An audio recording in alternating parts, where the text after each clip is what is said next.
Bismillahirrahmanirrahim. Assalamualaikum warahmatullahi wabarakatuh.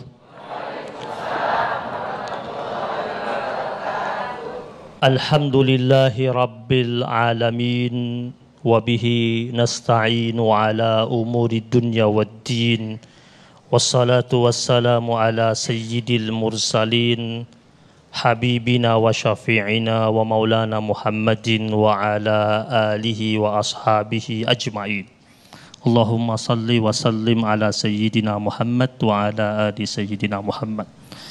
Yang sama-sama kita hormati Al-Ustadz Fatih Rishad dan Ustazah Aini Ariandi dan seluruh jamaah Masjid Jami Al-Hidayah yang dirahmati Allah Subhanahu wa Ta'ala, pemirsa Damai Indonesiaku dimanapun berada.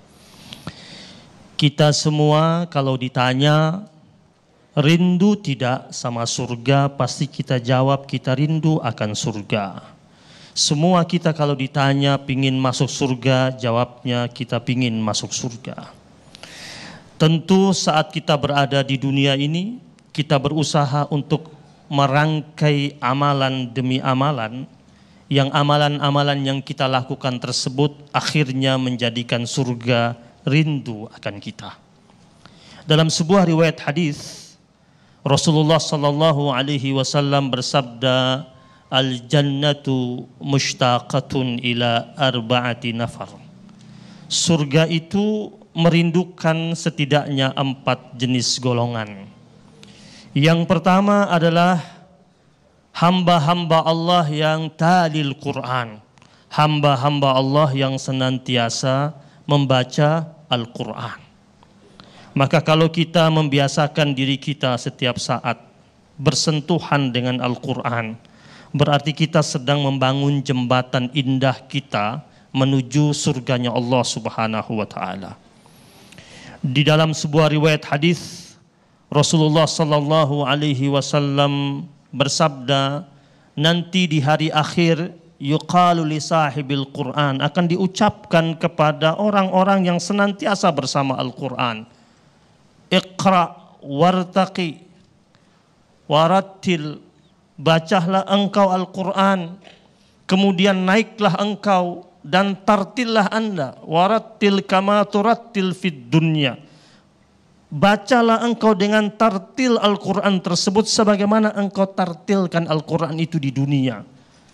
Fa inna manzilataka, sesungguhnya kedudukan engkau nanti di hari akhir, inda akhiri ayatin taqra'uha, sesungguhnya kedudukan engkau itu nanti di hari akhir adalah ketika akhir ayat yang kau baca.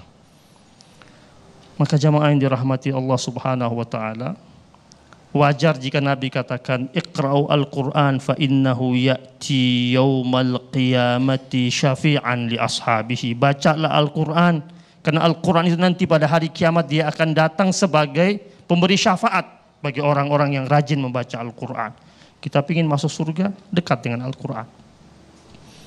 Dan orang yang suka baca Quran, cirinya hatinya bersih, hatinya tidak mudah dihinggapi oleh penyakit-penyakit hati.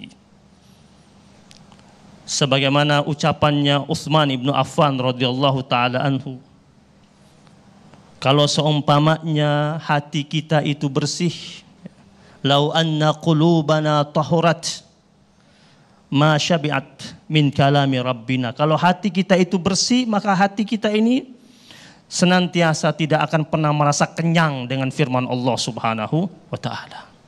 Itu yang pertama. Yang kedua, orang yang senantiasa hafizul lisan, orang yang senantiasa menjaga lisannya. Nabi pernah pesan kepada Ali bin Abi Thalib. Kata Nabi, "Ya Ali, ma khalaqallah fil insan afdal minal lisan." Ma khalaqallah fil insan afdal minal lisan. Tidak ada ciptaan Allah dalam tubuh manusia itu yang lebih utama daripada lisan.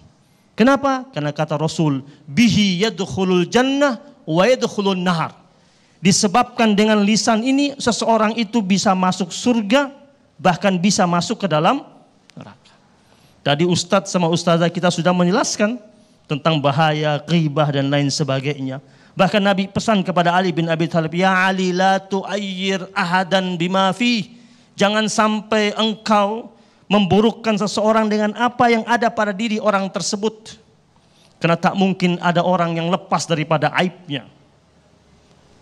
Wala kafarah lil ghibah. Tidak ada tebusan bagi pembicaraan terhadap orang lain, berghibah, bergunjing kepada orang lain, hatta yastahillah au yastaghfira lahu. Kalau kita menggunjing kepada orang lain, tebusannya itu adalah kita minta kehalalan dari orang yang kita omongkan itu, atau kita minta untuk diistighfarkan untuk kita. Baru selesai. Kalau tidak, bagaimana mungkin kita sampai ke surganya Allah Subhanahu wa ta'ala. Maka kata Nabi kepada Ali bin Abi Thalib, fasjunhu, tentang lisan itu wahai Ali, ikat dia, tawan dia kuat-kuat. Fa innahu kalbun, karena lisan yang tidak ditawan itu dia seperti anjing galak. Tahu anjing galak?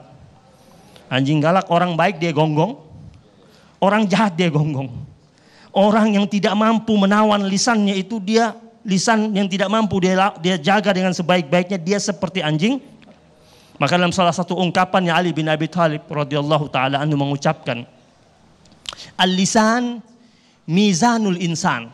Lisan itu kadar nilai seseorang itu. Ukuran seseorang itu lewat lisan. Lisan ini terlihat tak bertulang, tetapi dia bisa memporak-porandakan bangunan besar. Bisa menghancurkan suatu negeri, bisa merontokkan suatu peradaban gara-gara lisan. Yang berikutnya, mut'imul ji'an. Orang yang senantiasa memberi makan orang yang lapar.